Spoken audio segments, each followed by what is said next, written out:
నమస్కారం. ఆంధ్రప్రభకు స్వాగతం. నేను తేజస్వి. గోవిందా గోవింద. ఈరోజు నేను చిలుకూరు బాలాజీ టెంపుల్కి వచ్చానండి. చిలుకూరు బాలాజీ టెంపుల్ అంటే తెలియని వాళ్ళైతే ఉండరు, అందరికీ కూడా తెలుసు. ఈ ఆలయాన్ని ముఖ్యంగా చాలామంది మీసాల దేవుడు అని చెప్పి ఇక్కడున్న వెంకటేశ్వర స్వామిని ముద్దుగా పిలుచుకుంటూ ఉంటారు.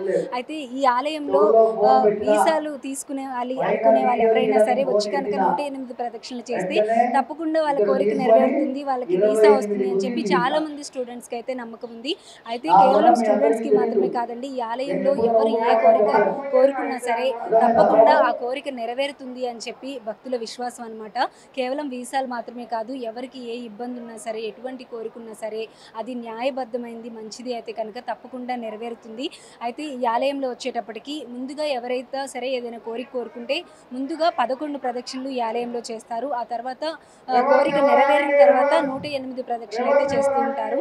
ఆలయంలో వచ్చేటప్పటికి సోమవారం నుండి గురువారం వరకు ఉదయం నుండి సాయంత్రం వరకు కూడా ప్రదక్షిణలు చేసుకునే వెసులుబాటు అయితే ఉంది. లోపలంతా కూడా ప్రదక్షిణ చేసుకోవచ్చు అంతరాలయంలో కూడా. అలాగే ఫ్రైడే, సాటర్డే, అలాగే సండే ఈ 3 రోజులు బయట వైపు ప్రదక్షిణ చేసుకోవడానికి వీలుంటుంది. ఎందుకంటే ఈ 3 రోజులు కొంచెం రద్దీ ఎక్కువగా ఉంటుంది కాబట్టి ఈ 3 రోజులు బయట మాత్రమే ప్రదక్షిణ చేసుకోవడానికి ఛాన్స్ ఉంటుందన్నమాట. సోమవారం నుంచి గురువారం వరకు మాత్రం ఆలయం లోపల ప్రదక్షిణ చేసుకునే వెసులుబాటు అయితే ఉంటుంది. ఈరోజు ఫ్రైడే కావడంతో ఆఫ్టర్నూన్ వరకే ఆలయం తెరిచి ఉంటుందంట, 1 గంట వరకు మాత్రమే.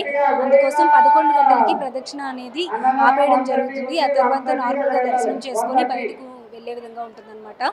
ఈ ప్రదక్షిణలకు వచ్చేటప్పటికి కూడా ఒక ప్రత్యేకమైన కథ అయితే ఈ ఆలయానికి సంబంధించి ఉందండి. అది మొదటి నుండి కూడా ఉంది.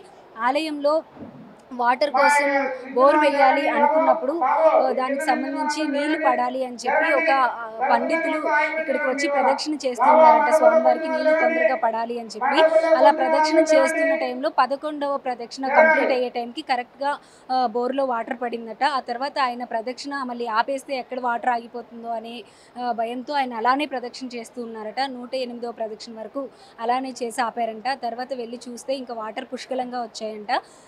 సో అందుకోసం అప్పటి నుండి కూడా ఆ పంతులు గారు వచ్చిన భక్తులకి చెప్పడంతో అది ఆ విధంగా నెరవేరి చాలామంది స్టూడెంట్స్ ఇక్కడికి వచ్చి వీసా కోసం దండం పెట్టుకొని వీసాలు ఎక్కువగా రావడం చేత స్టూడెంట్స్ వీసాల దేవుడు అని పేరు పెట్టారు. ఆ తర్వాత సంతానం గురించి కూడా ఇక్కడ పూజలు చేస్తూ ఉంటారు. చాలామందికి సంతానానికి సంబంధించి కూడా అలా పూజలు చేసుకొని సంతానం లభించిన వాళ్ళు కూడా చాలామంది భక్తులు ఉన్నారు. ఈ విధంగా స్వామివారికి వాళ్ళ కోరిక నెరవేరిన దాన్ని బట్టి ఈ విధంగా స్వామివారికి ముద్దుగా ఇలా పేర్లు పెట్టుకుంటూ ఉన్నారనమాట.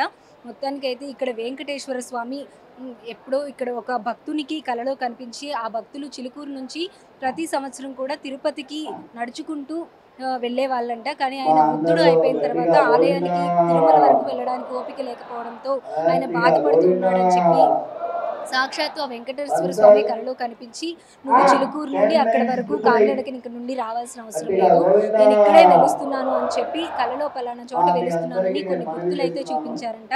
అప్పుడు ఆ భక్తుడు గ్రామంలో ఉన్న వాళ్ళందరినీ తీసుకెళ్లి ఆనవాళ్ళు చూసి పుట్టలో వెలిసిన స్వామివారిని గుర్తించి అక్కడ ఆలయాన్ని అయితే నిర్మించడం జరిగింది. అదే మన చిలుకూరు బాలాజీ టెంపుల్. ఇది గండిపేట చెరువు మధ్యలోకి అయితే ఉంటుందండి.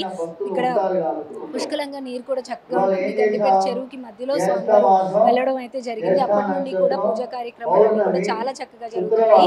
కేవలం ఇది మాత్రమే కాకుండా ఈ ఆలయానికి ఇంకా ఎన్నో ప్రత్యేకతలు ఉన్నాయి. ముఖ్యంగా చెప్పాలంటే ఈ ఆలయంలో కానుకలు కూడా తీసుకోరన్నమాట. దానికి సంబంధించి అసలు కానుకలు ఎందుకు తీసుకోరు, ఎప్పటి నుండి ఈ విధంగా ఉంది, పూజా కార్యక్రమాలు ఏ విధంగా జరుగుతాయి, ఈ విశేషాలన్నీ కూడా మనం ఆలయ అర్చకులు, ప్రధాన అర్చకులు రంగరాజన్ గారు మనందరికీ సుపరిచితమే.